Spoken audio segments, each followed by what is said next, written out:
Mr. Josh, first question is, what is mental health? What is mental health? Yeah. I think what mental health is just it helps you. It helps you with, you know, your problems that you haven't yet are being capable of dealing with. That's what I think mental health is. So, do you know anyone that's dealt with it, or that's dealt with it? If so, what are ways that we can get help? Yeah, I deal with mental health.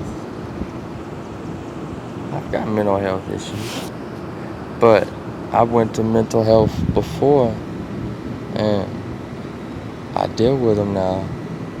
I've learned how to deal with them. Well, they don't bother me no more. Well, when I think about it, I say, okay, well, mentally, I check on my friends a lot. Are you good? You okay? Are you sure you good? Because, everybody going to say, yeah, I'm good. Some people don't want to tell you the truth because 9 times out of 10, the person you're talking to don't care. So mental health is how you feel. Are you good today? Really?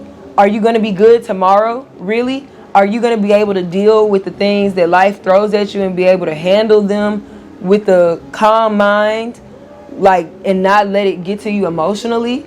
Are you calm enough and mentally stable enough to allow people to disagree with you? Question. Have you or anyone you know personally dealt with any mental illness? If so, what are ways that you had to cope or just got through it? I know a lot of people that have dealt with mental illness, myself included. The best way I can say that you can cope with mental illness, cope with people that have mental illness, is to first off not discredit them. That is literally the first thing. Amen. Well, what's wrong? If I tell somebody, oh yeah, I'm kind of annoyed today, this happened. Well, you got this, and you got both your parents, and oh, well, you got this, and you good.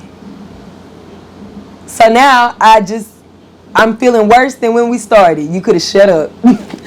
So I say that to say, watch what you say, how you say things, because it's not always what you say. Sometimes it's how you say it. The delivery has a lot to do with it. But so to cope and get through it, I would definitely say educate yourself. Yes. There is no reason for you to be ignorant to mental illness because there are multiple outlets, multiple ways. It just takes a little bit of time. And it doesn't even take too much time. Most people scroll through Instagram every day, at least once a day. You can follow a mental illness page that gives you tips on how to deal with people that struggle with depression, bipolar, suicidal thoughts and things like that. So if you want to help, if you want to figure out what you can do for your friends, you can definitely find it. Simple Google search. But there are multiple things you can do. You can always keep in mind that the person probably had a very hard time coming to you in the first place. Let's start there. So whatever they say, respect it. And if you don't know the right thing to say that. Just be like, I'm not going to lie to you. I really don't know what to say, but tell me how you want me to respond. And I'm going to be there for you the best I can. Do you want me to just come and sit with you? It's tons of things that you can do that are non-problematic. I would say that mental health is probably divided 2 ways. One is you have a diagnosis. There's something wrong in the brain. There's something wrong in the body that's causing physical symptoms that we can treat with medicine or a doctor. Yes. And then there are, I think, people who are mentally unhealthy, even though there's nothing physically wrong with the brain or the body. They came from unhealthy situations or an unhealthy situation at home, or they went to Vietnam, and they have problems. They have problems in their relationships, or they hate other people or hate themselves so much they behave in ways that are harmful to them and to other people. So I think it's two things, And I guess your second question to me is, do I know someone? I know lots of people that I think are mentally unhealthy in the second way. So what are ways that we can help with that? Wow. Well, the first mental health, you're talking about doctors and medicine. I think that is so difficult because I think there's a lot of stigma with people not wanting to seek medical care for that. For example, I don't know if y'all know this or not, but physicians and lawyers, if we seek mental health, our boards have to know about it. And that's difficult because you wouldn't want a physician out there that was having problems, okay, and operating on people. But on the other hand, I think it causes people not to go seek help. You know, for my maybe, yes. So it's, gosh, it's so difficult. Well, my definition of mental health is your mind, your mind and what you're focused on, and, how people tear you down with, bullying, how they say things, that messes with your mental health as well.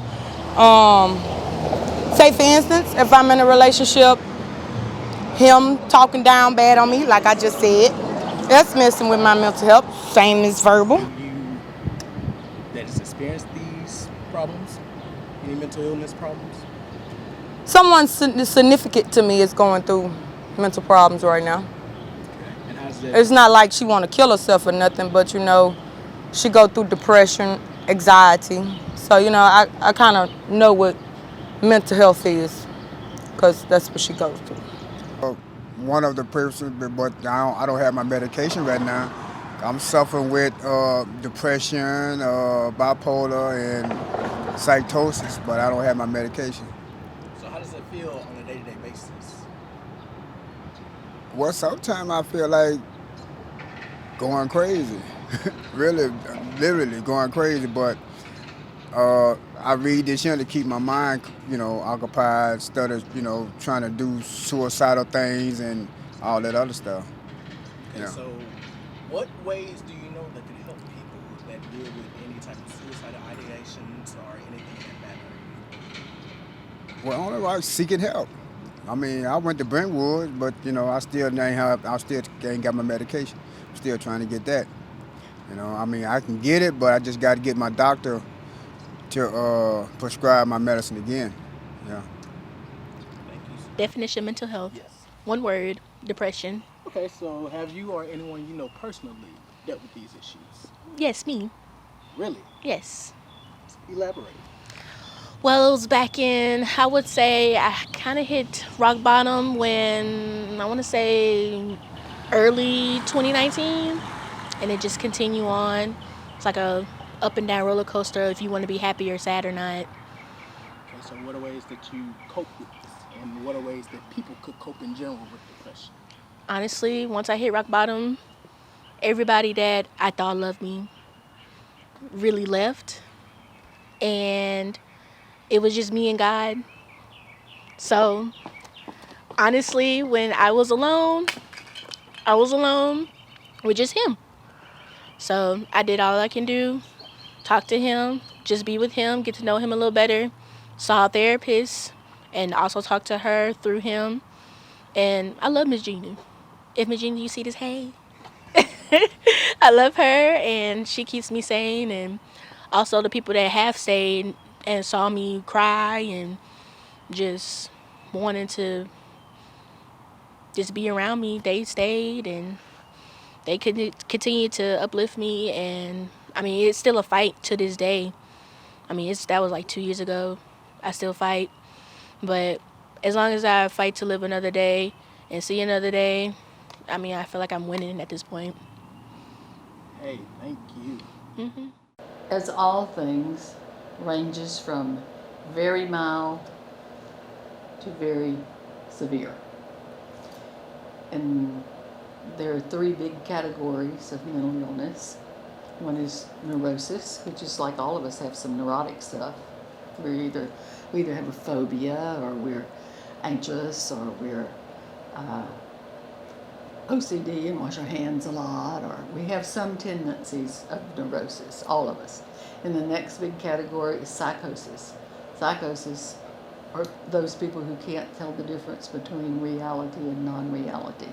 They may be hearing voices, seeing things, being paranoid, making up stories that aren't true, like the television's talking to them, or that somebody has planted bugs in the house, different things like that. Those are psychotic people. And then the next big category are character disorders. And character disorders are psychopaths, sociopaths, hysterical personalities, obsessive compulsive personalities. But those are the three big categories of mental illness. Okay. So, second question. Do you or anyone personally, suffer from any mental illness? If so, what are ways that we could become more aware? And also, what are ways that cope better, to get through it? Yes, I have. First of all, I have several people in my family who are addicts or have been addicts. Praise the Lord, some of them are in recovery.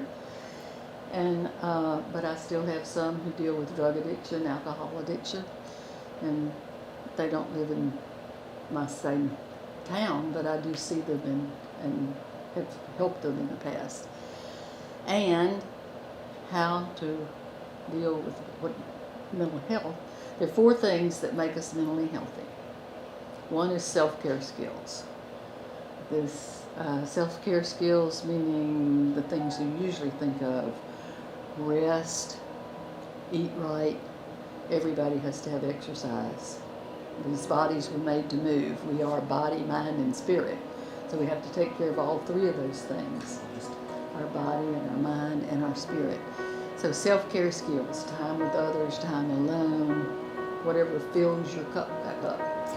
And then there's knowing what your feelings are and how to express them appropriately. There's 6 basic feelings. All of the feelings can be narrowed down to sex, love, joy, fear, anger, and sadness. And all of those are good. It's what we do with them that make them right or wrong, good or bad, functional or dysfunctional. And we have 3 ways of dealing with those. We can keep them to ourselves and get high blood pressure and stomach aches and headaches and heart disease. We can act them out by pouting, crying, drinking too much, slamming doors, making bad grades, whatever, anything to show how we feel, or we can learn to say how we feel.